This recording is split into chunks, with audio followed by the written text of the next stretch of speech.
Well, over the past few days, we've been seeing some of those showers, and of course, they've been snow showers. They've been pretty chilly. We're going to continue to see some showers today, so some can be rain because we're going to see warmer temperatures begin to return. And we're going to have a pretty dry week ahead of us overall, as those temperatures will continue rising on up. It's going to feel quite warm for November standards by the end of the week. And then going to have a storm system roll on through. It's going to bring some showers, and it's going to start to bring back some of that cooler weather towards the end of the weekend. Well, let's talk about that snow we did see, because for the South Shore, it was quite a bit. In some areas like Clam Lake, which is pretty good distance away from Lake Superior, still saw up to 3 inches of snow. Washburn there at 3.5 inches. So part of the Bayfield Peninsula, we saw 3 to 4 inches, some spots a bit more. But look at this. Once we get around Ironwood, this is where we saw quite a bit of that snow. 9 inches in Ironwood itself. Gale, which is just to the west of Ironwood, up to a foot of snow. And in fact, if we look here at our 72-hour snow totals, notice that we see a bit there into northern Minnesota, but the rest of us pretty trace, but it is really along that South Shore here. We saw quite a bit of it, especially centered on Ironwood, where we're starting to see a lot of those purples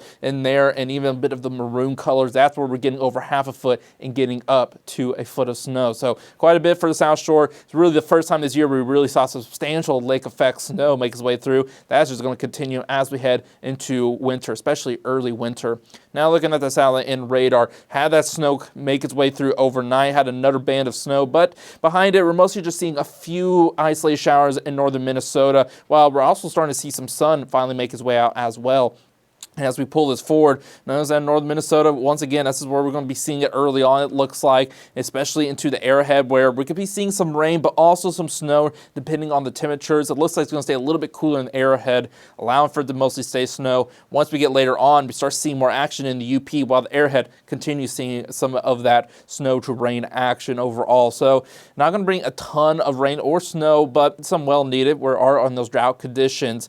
And then when it comes to those temperatures, in the meantime, we can see that to the Arrowhead going to be staying a little bit cooler, and that's what's going to allow for that snow. But as you move further southwest, especially along the I-35 corridor, this is where we're starting to get into the 40s, making it feel a bit more mild. For the rest of us, probably pretty seasonal, because a lot of us are going to be in the upper 30s, around that 40-degree mark. And it's going to be similar conditions tomorrow. So after a pretty cool night, around 32 degrees, so again around freezing, we're going to see those temperatures stay similar today, tomorrow, as we can see them once again get into the upper 30s and into the 40s. And we're looking at the winds. You can see they're going to be out of the southwest initially today and pretty blustery early on, and they're going to remain blustery even when they shift out of the northwest later on. And it's mostly going to be around and over Lake Superior, as you notice, and it's going to become even stronger into Wednesday, where even away from Lake Superior, seeing some gusts up to 30 miles per hour. So it's going to be pretty breezy the next few days, and it's going to bring some pretty choppy waters over Lake Superior. Around the head of Lake Superior, not too bad, but still choppy, getting up to 4 feet. But once you're around Grand Marais and Grand Portage, that's where we're seeing up to 7 feet, and where we have that gale warning in place, you would get up to 10 feet. So just be mindful, as waters are going to be quite rough.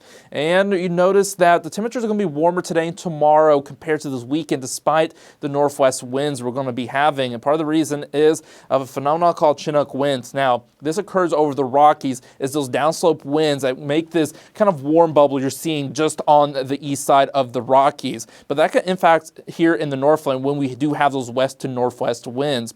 That's what's going to keep it a little bit more mild, but still not very warm, as we're still having that cold air stick around into Canada. But look at here, as we get later on in the week, we're going to have this warm air out of the south really push its way on in. By the end of the week, we're looking at highs well above average. We're talking getting into the 50s for a good number of us, potentially by Friday and Saturday. And what that looks like on this model here, which is actually pretty optimistic with the warm air pushing in, it's showing even some low 60s. I'm not sure if it'll get to that point, but it's going to be quite warm for the middle of November towards the end of the week. Something to enjoy as we are continuing to march towards winter.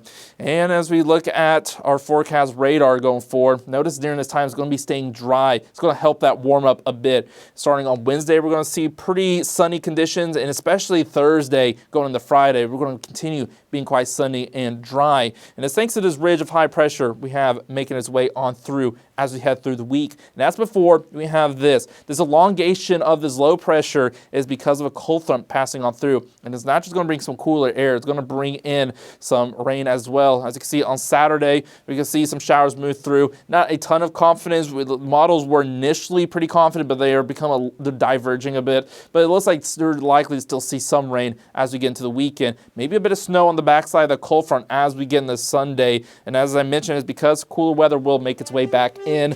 As you look at Sunday and Monday, we're looking at temperatures dipping into the 30s for highs. But in the meantime, we're going to be warming up, and by the end of the week, it is going to be feeling quite warm for November. A lot of us get into the upper 40s and into the 50s.